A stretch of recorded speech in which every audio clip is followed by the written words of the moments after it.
How does a person go to school to become a land development engineer? Like, That's not. I don't believe that that's a thing. You go to school as for civil engineering, like in my case, Yep. and then when you get out, you find a job, and that job, usually you start at the bottom, and you're doing whatever. You might be doing drafting or CAD, work. You eventually find yourself in a company that has a spot for you, and if you like that spot, you stay there and you flourish and you climb the ranks. If you don't like that spot, you go find something else, a different company doing engineering, but maybe in a different role.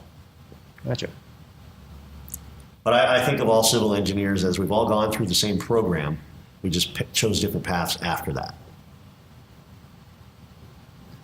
Makes sense because just in terms of the conversation, I was in the civil engineering program, kind of near the end. I'm like, I got to pick a concentration, I guess. And Yeah. the closest thing to architecture seems to be structures. So you and I probably had very similar course structure for at least the first couple of years of our bachelor's degree program. Yeah.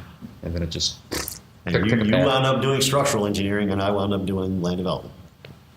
Sharks and the jets. You kind of go where the wind blows you after college. That's true. Find that job and see if you like it. And if you stick with it, that's your path.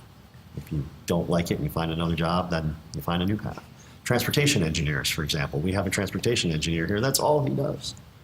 Evaluate whether or not a road is capable of supporting, X number of cars per hour or something. And that's an expertise that he's gotten into. He doesn't know how to do stormwater calculations or structural engineering calculations.